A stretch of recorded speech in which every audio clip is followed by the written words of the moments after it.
It's October 13th, and Israel still hasn't retaliated for Iran's ballistic missile assault against it on October 1st. The United States has enmeshed itself in Israel's strategic decision-making levels like there's no November 5th.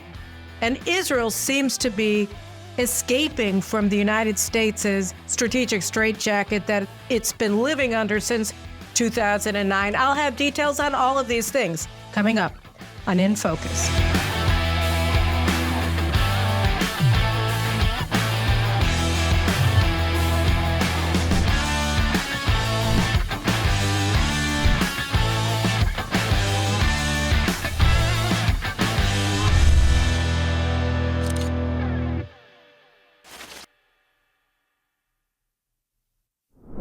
We're in a race against time ahead of November 5th to achieve some sort of strategic checkmate against Iran and its terror armies that have been warring against Israel since October 7th of last year.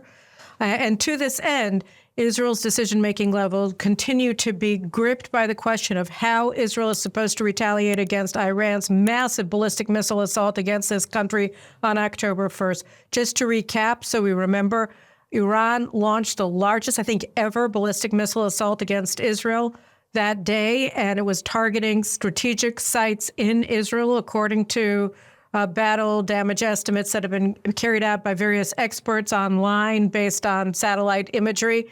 Iran seemed to have been targeting 3 different air bases and caused significant damage, although nothing strategically debilitating, to one of Israel's air bases. It also was targeting the headquarters of the Mossad, which are located outside of Tel Aviv, not revealing any secrets here.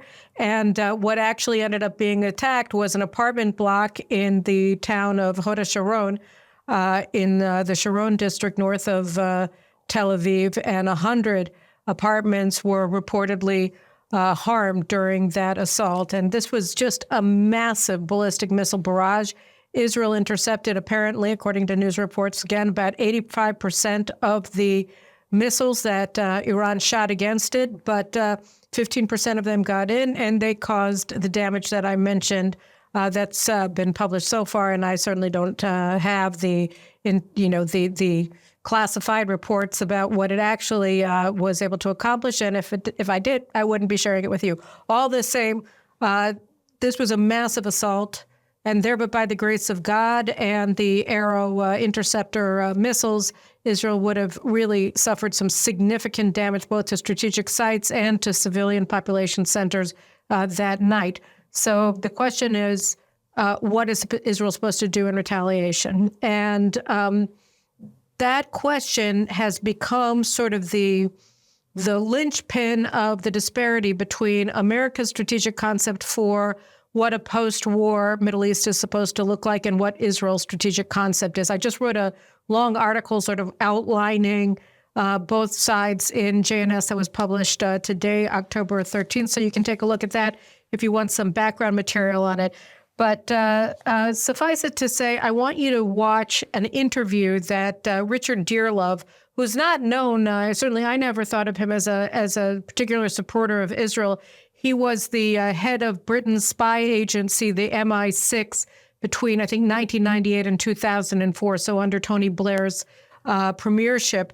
And Dearlove gave an interview last week to the Times of London in their podcast that was broadcast on YouTube, where he talked about the strategic implications for the region of Israel's assaults on Hezbollah's leadership with the beepers and the walkie-talkies, and then the airstrikes against Hezbollah's leadership, and also that killed Nasrallah and the leadership of their ground forces, the Radwan brigades, and took out apparently a significant portion of Hezbollah's missile arsenal.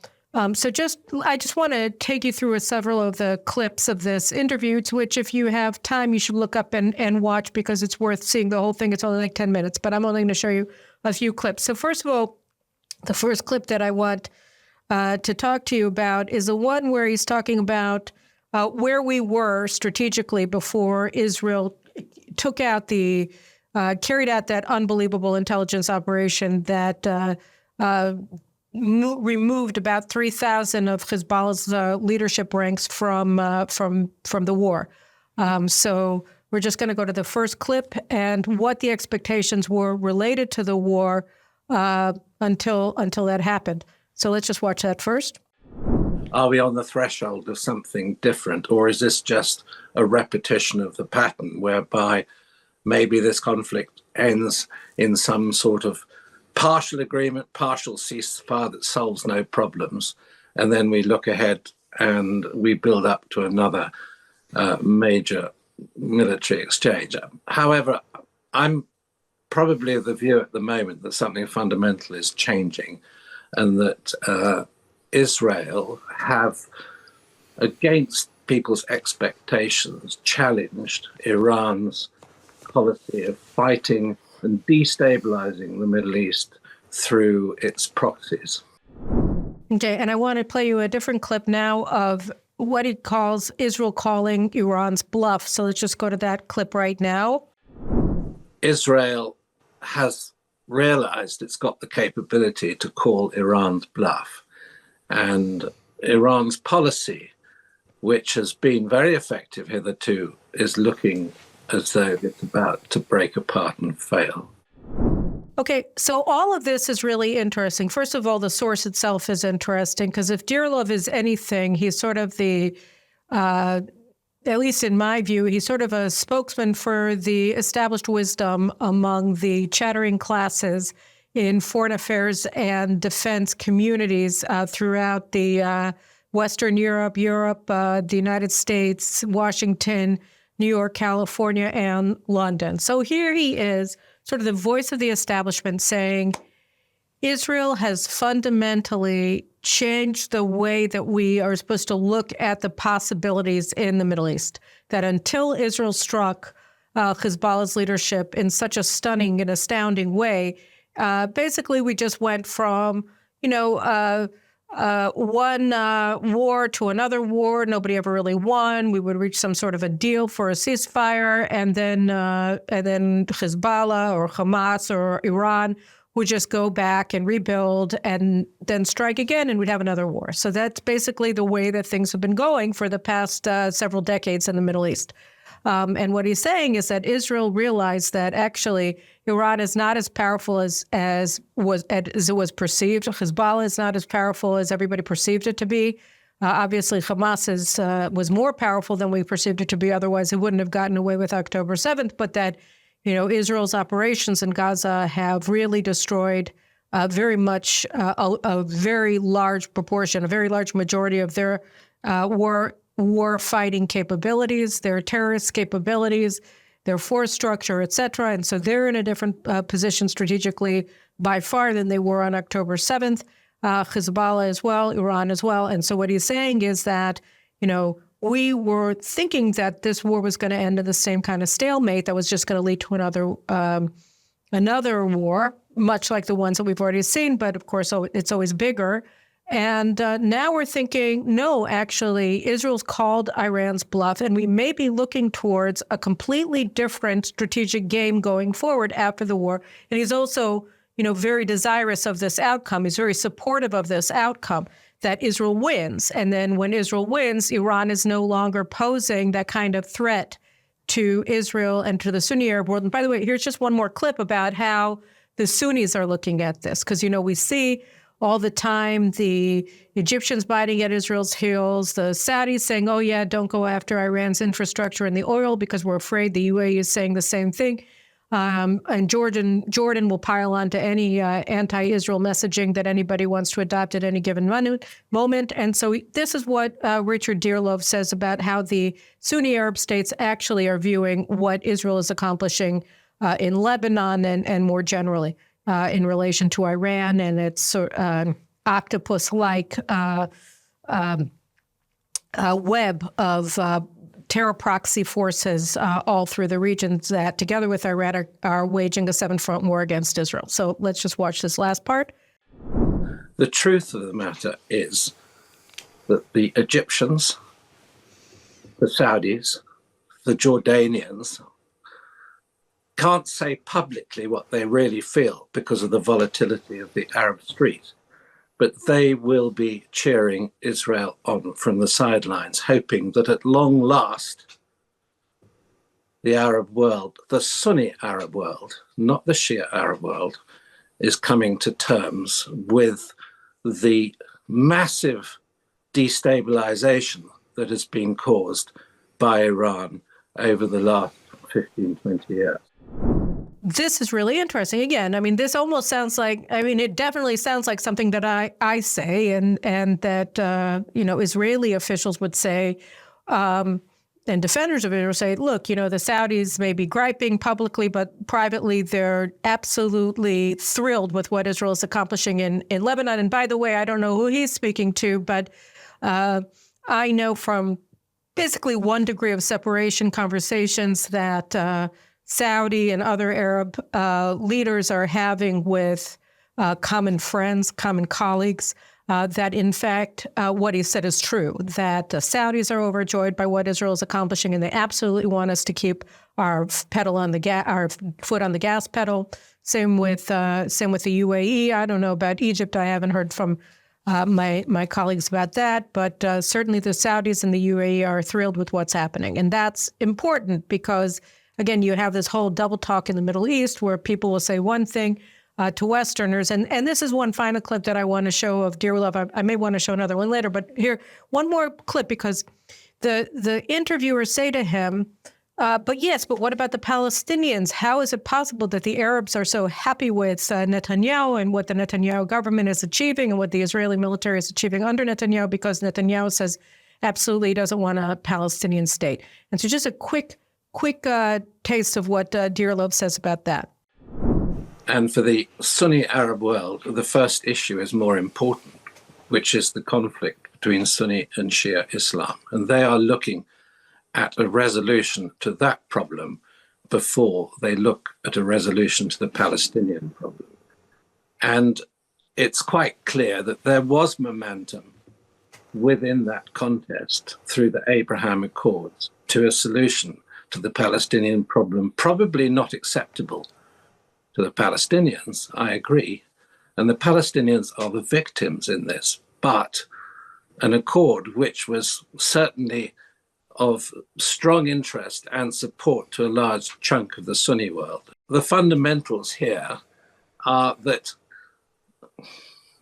a lot of the Arab world has, as it were, pushed the Palestinian problem to one side, and they're looking through the optic of a much larger contest between basically an Arab alliance which is led by Saudi Arabia and its supporting countries, and Iran on the other side of this equation. So you get here what he's saying is that, look, from the Arab perspective, right, they care much more about having Israel settle scores with Iran so that the Sunni Shiite competition that's been going on these well-nigh, 25 years or so with Iran and the ascendances and the Sunnis going down ends. So that's much more important to them than the question of the Palestinians. And by the way, the Palestinians might have gotten a stay with the Abraham Accords if it had been allowed to continue on, not maybe one that they like, but certainly one all the same. So he's saying, the concept of going first with the Arabs and leaving the Palestinians to the end was the right concept. That is Netanyahu's strategic vision, and of course also Trump's strategic vision. This is stunning because Richard Dearlove, again, he's like the most establishment kind of guy you can find, and here he is himself saying these things in his mouth. It's coming out of him, not out of some, I don't know, Boris Johnson or somebody who's considered outside of polite society, such as it is of the British chattering classes. He's the one making these statements. So it's really notable that it's coming from him. And he's saying, look, they don't care that much. He also says here, that this is actually something that the British want, that the Americans want, and that the whole concept of Palestinian statehood as being the be-all and end-all of everything is not really, at this point, a cause that is being heralded or championed in any significant way by the people on the ground in the Middle East, who are much more concerned with Iran's ascendance than with anything else. And here Israel is taking care of this, and they're changing fundamentally the chessboard in the Middle East. They're changing the way that we look at the world of possibilities in the Middle East. Until now, it was always just one stalemate generates another war, generates another stalemate. And he's saying Israel has figured out that it doesn't have to be this way anymore, that they can actually defeat Iran. All right. And then he says, and then the problem is, right, when he talks about the fact that it's the West that's most concerned about Palestinian statehood, what is he really saying? He's saying, look, this is our concept. This is what we want. And that's totally true. And here we have to talk, this brings us to the Biden administration that is like around the clock, just, flooding the zone with chatter about how the United States is going to constrain Israel's operations against Iran, how the United States is going to, and on the other hand, how America is protecting Israel from Iran. They're bringing over THAAD missile interceptors to Israel that are going to be manned by American servicemen here on Israeli soil because they're so dedicated to protecting Israel from Iran. But on the other hand, they're doing absolutely everything in their power to protect Iran from Israel by trying to mitigate, to limit, to undermine, to subvert Israel's efforts to cause actual strategic damage to the Iranian regime and Iranian regime targets, whether it's the oil installations, which, have been funding this entire war against Israel rather than in any way, shape, or form serving the Iranian people who suffer under the jackboot of the regime, and also protecting, of course, Iran's nuclear installations, which on the one hand, they say Israel mustn't attack, and on the other hand, they say, well, Israel doesn't have the capacity to attack, which they are sure of because the United States has barred Israel from purchasing from the United States the weapons platform, particularly the mid-air refuelers, and I think they're 30,000-pound JDAM bombs that you'd need, the mother of all bombs. If you remember the Moab bombs that were used by the U.S. in Afghanistan, that those are considered to be the ordnance that can destroy Iran's nuclear facilities that they've built into mountains deep underground. And, the 2,000-pound bombs that the Americans are currently placing under an embargo and not sending to Israel because they wouldn't want us to fight effectively against Hezbollah in Lebanon, that those definitely wouldn't be powerful enough to actually go after Iran's nuclear installations. So basically the United States is sending all of these contradictory messages, but the overarching concept that they're putting forward is that the United States will not support and in fact is seeking to undermine any action by Israel that fundamentally changes the strategic reality on the ground in Iran. Same is true in Gaza, same is true in Lebanon. They don't want that chessboard changed. They want to keep it the way it was on October 6th, or they want, at the end of the war, for the strategic chessboard to revert to the way it was on October 7th with, again, what Dearlove referred to as, just a constant stalemate. But the stalemate only serves the side of Iran because Iran, under the stalemate, is able to continue forward on its path to nuclear military capabilities, a nuclear arsenal, and Israel remains constrained and placed in a box, you might say, by the administration who claims to be placing Iran in a box, but isn't.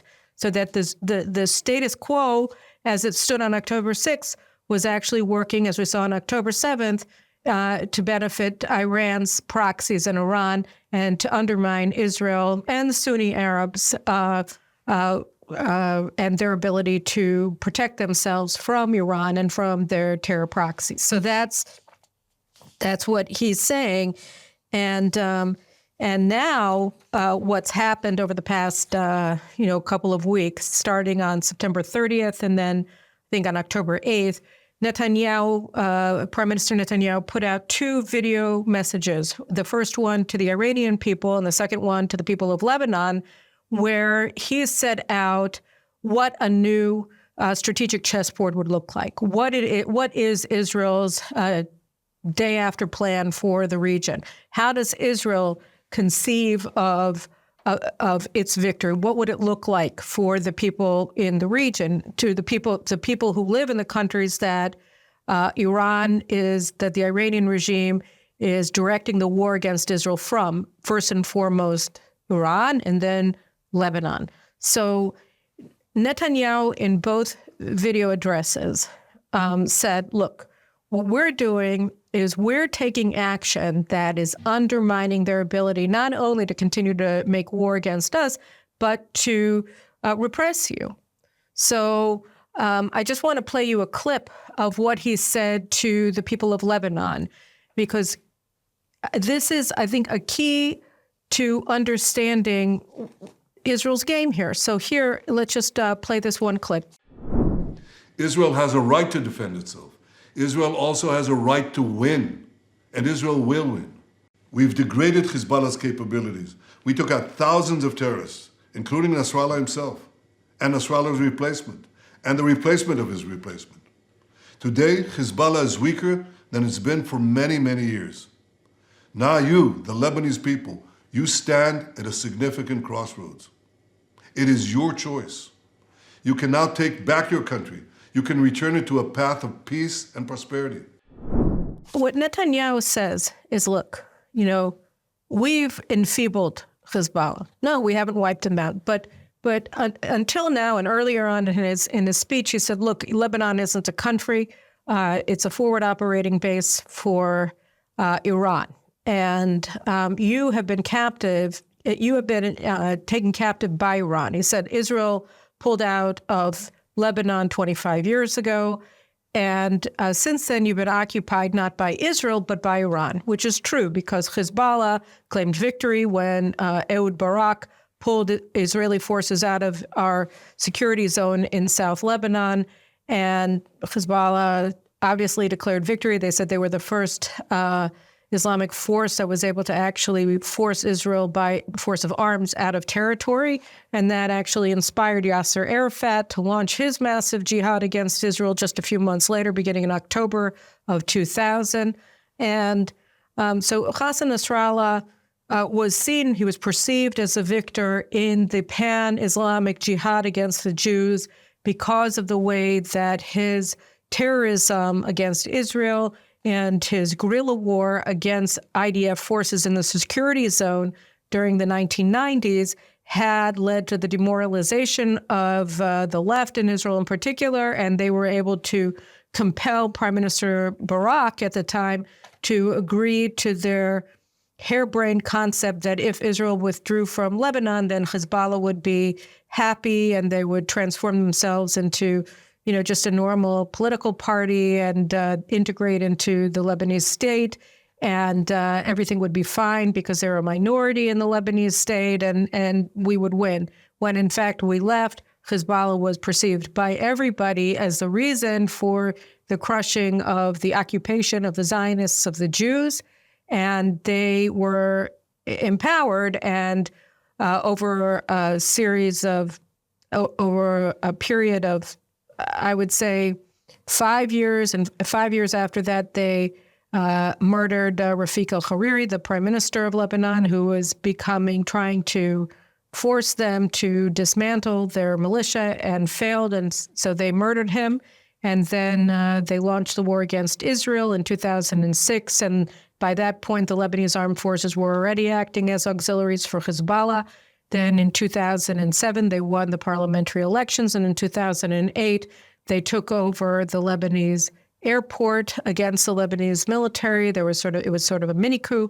Hezbollah won. And since then, they have been the effective rulers of Lebanon, where all organs of the state, including the armed forces, the security forces, the parliament, the government, everything is beholden, and the financial system, all of it is beholden to Hezbollah. And so Hezbollah has been ruling Lebanon basically unassailably since 2008. And here comes Prime Minister Netanyahu, and he says to them, look, Hezbollah hasn't been this feeble in years, and it is now weaker than the other components of the Lebanese state, and you can challenge them. And this is true for the first time. The balance of power has completely shifted in Lebanon, and Hezbollah it's enfeebled because of what Israel already accomplished. And he's telling the Lebanese people, look, you can take back your country. And if you don't, we're going to turn Lebanon into another Gaza, because we have to. We have the right to win. We've had when he gave this, he said 8,000 rockets shot at Israel. Now it's over 11,000, just over Yom Kippur. The poor people in the north, they had to run to their bomb shelters every 20 minutes. The entire Chag. The Hezbollah shot over 200 missiles at Israel during the holiday. They did the same thing. They wrecked everybody's Rosh Hashanah the same way, every 20 minutes, every hour. Another missile alert, another missile assault or drone assault on northern Israel. They also attacked in the Herzliya region and Ramat HaSharon region over Yom Kippur. So this is what Hezbollah is doing, and Israel has to defeat it. We just added, I think, another division. I think it's 5 or 6 already. I don't know. In Lebanon now, in the ground maneuver. So, Israel is moving.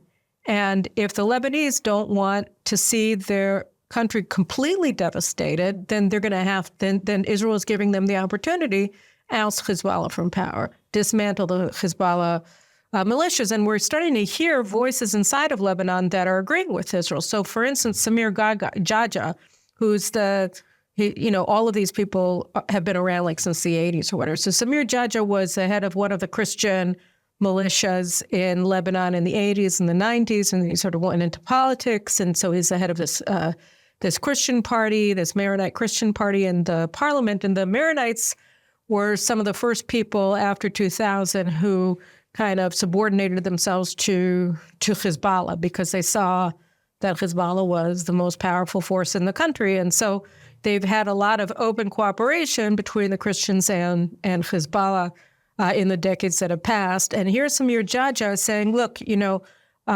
we need to get a new president, which is sort of along the lines that the Americans are saying, and we don't have to be beholden to Hezbollah anymore in terms of determining the identity of the next head of state of Lebanon, because for more than the past year, Lebanon has not had a president because Hezbollah is demanding that their puppet be put in to replace the puppet that whose term of office ended. And for various reasons, they've been deadlocked on this. And Jaja is saying, now we can just ignore Hezbollah. And then more interestingly, even Jaja's spokesman, this guy named Charles Jabot.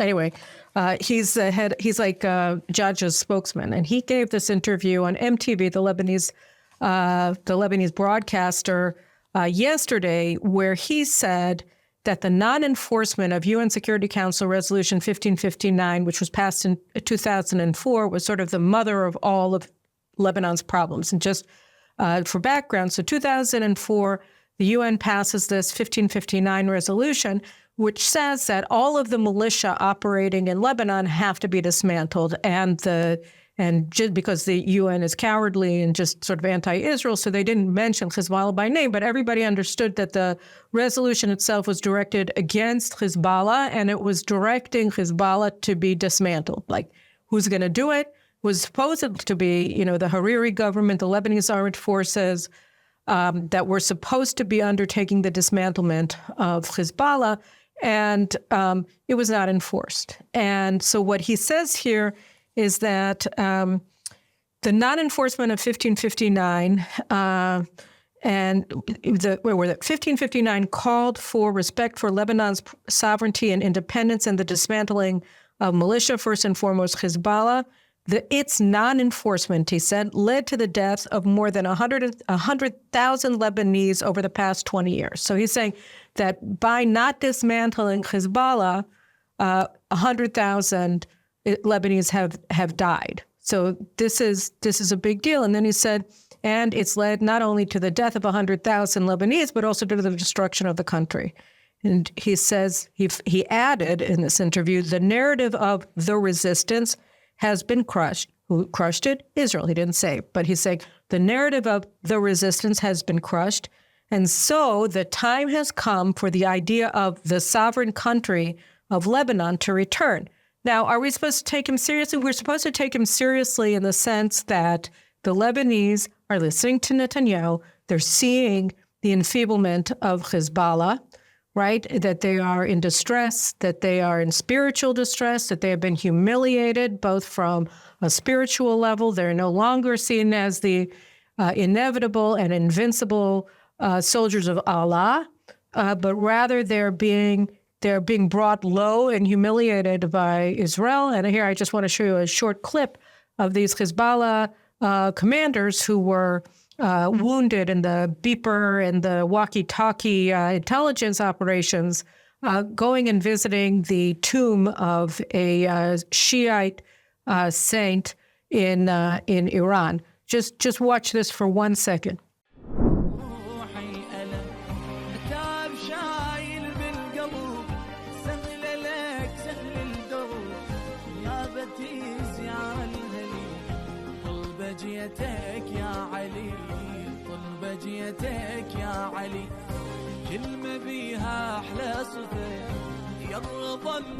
Here, what we see in this stunning clip, I think it's stunning, is the spiritual distress that has now gripped Hezbollah's men, that they feel like, everything has come apart, that this wasn't supposed to happen. And what do believers do in time of distress? They go and they pray at the tombs of their religious prophets, their leaders, and that's what they're doing. By the way, this is true in Judaism as well. When you're in distress, when a member of your family is in distress, when something is happening and you need a blessing, then you will often go and pray at the grave of Shimon Bar Yochai in Meron, or the Baba Sali in Netivot, or many other religious leaders who are considered to have spiritual closeness, proximity to God, who can be interlocutors for your prayers, etc. So this isn't unfamiliar to Jews, but it is a clear admission that Hezbollah is in distress. They've been humiliated. The Lebanese are starting to see this. They're starting to respond to this distress by saying, maybe Netanyahu is right. We haven't seen anything of this nature, at least since Hariri's assassination in 2005. And since then, Lebanon has essentially been subjugated to Iran completely. And so these are sounds that indicate that Netanyahu knows exactly what he's doing, right? And that Dearlove is right, that the fundamentals of the strategic calculus in the Middle East have changed and shifted. And this brings us back to whom? To President Biden, to Vice President Kamala Harris. So Kamala Harris, speaking as a presumptive next president, whatever, she spoke to a press gaggle on, I think it was on October 10th, and here's what she said about where the administration wants to go with Gaza, with Lebanon, with Iran. Just watch, just like 2 seconds, I promise. It's like, you don't have to watch it for too long. Anyway, here, look. I'll say that what I've been saying about this, we have got to reach a ceasefire, both as it relates to what's happening in Lebanon and, of course, Gaza. We are working around the clock in that regard. But we need these wars to end, and we've got to definitely de-escalate what is happening in the region, and we're working on that. So what she's saying here, right, is that the administration wants de-escalation. That's her new buzzword, de-escalation, immediate ceasefire, de-escalation. What she's saying is that the administration wants to put Israel back in a box. They don't want Israel to win. If Israel win, everything, all their plans for empowering Iran with nuclear appeasement and, and enabling its equities to run rampant, or, to maintain their positions in all of the states that they swallowed up, like Hezbollah swallowed Lebanon or what have you, they want that to continue. And of course, for Hamas to survive the war with Israel intact, or more or less intact, and capable of rebuilding its forces as quickly as possible. So she's saying that's what the Americans want. And here I just want to take one step back, because I don't know if I actually put this forward. But, I was talking about it with my friend Dave Wormser, who, as frequent watchers of this show know, is a frequent guest on my show, and he's just a strategic genius. And so we were talking about what the American game plan is. We talk about it constantly. And so, he said in the conversation we had last week, look, you have to go back to Obama. And he reminded me that the first thing that Obama did effectively from a strategic perspective after coming into office is that he organized this nuclear disarmament conference in Washington, which stunned Israel. It's like, what are you doing, right? And so he was saying that, he thinks that the problem in the world is that only the West has nuclear weapons, which is a lie, of course, because Pakistan has them, India has them, though I would argue that Pakistan is the problem here. Iran seeks them. North Korea, of course, has them thanks to the idiotic diplomacy of Wendy Sherman when she was working for the Clinton administration. And thanks to Wendy Sherman under the Obama administration, Iran is stone's throw away from a nuclear arsenal. So Iran is on the threshold. Pakistan has nukes. North Korea has nukes. And obviously China, Russia, they have nukes. And so Obama's concept was stupid at the time, but his idea was what we need is nuclear disarmament, like we're in the 1970s or something like that. And he had this conference that Israel boycotted, and because it was supposed to put Israel under the microscope. And then when Robert Gates, who was a holdover from the Bush administration, he was brought in to be Obama's first Secretary of Defense. So I remembered that when Gates had his confirmation hearings, again, he stunned Israelis because what he said was, well, Iran, it's not that they're seeking nuclear weapons. It's just that, since Israel has nuclear weapons, Iran needs them to balance Israeli power, which shocked Israelis twice. Once because, Israel has never acknowledged that it has a nuclear arsenal, and America has never acknowledged that Israel has a nuclear arsenal. And so it's always considered to be a presumptive nuclear arsenal because nobody's ever said that it exists. Okay. And here's Robert Gates, he was the George W. Bush's defense secretary, and now he's coming in to be Obama's defense secretary. So he's in a position to know, and he says this in open hearings before the Senate. Right. So that was the first shock. The second shock was that here is the Secretary of Defense of the United States, or the nominee, and of course he was confirmed, so he became, again, the Secretary of Defense under Obama. And here he is saying that, Israel is a problematic actor, and that Iran is definitely, reasonable to think that it needs nuclear weapons in order to countermand the threat that Israel poses to Iran. Like, there's nothing wrong inherently with this Iranian regime that's jihadist, that's imperialist, that seeks the annihilation of Israel, that seeks the annihilation of America. No. They're a normal actor, and they're behaving rationally by wanting nuclear weapons because Israel has nuclear weapons. So this was, shocking. But the basic concept that the Obama administration came into office with, and then it only expanded over the 8 years that Obama was in power, was that Israel is the problem in the Middle East, not Iran, and that by giving Iran an open path to a nuclear arsenal through the nuclear deal that America concluded with Iran in 2015, that Iran was going to become a strategic counterbalance to Israel, and that was a good thing. Okay, so that was the Obama administration's strategic concept regarding Iran, and to this end, they also not only did they abrogate UN Security Council sanctions against Iran by signing the nuclear deal, which ended or suspended UN sanctions against Iran, and they were supposed to be snapped back, but the administration always opposed that because it was all a lie, and it was just to make Republicans feel comfortable voting for it, or Democrats feel comfortable voting for the deal. The administration's concept itself was totally demented. I mean, it made absolutely no sense, and it didn't take into account anything about the nature of the Iranian regime or anything about the nature of Israel, which is a stabilizing force in the Middle East. And the second strategic concept that the administration had was that it's because Israel has no strategic counterbalance in a nuclear-armed Iran that Israel feels too powerful. And if it's too powerful, it won't make peace with the Palestinians, because the only way that Israel will agree to a deal with the Palestinians is if it's so enfeebled that it can't say no to American pressure. And this is precisely what then Secretary of State John Kerry said in 2014 when his mediated talks between Israel and the Palestinian Authority failed because Israel refused to, scupper its control over the Jordan Valley, in exchange for American promises of really super duper, super scientific, sensors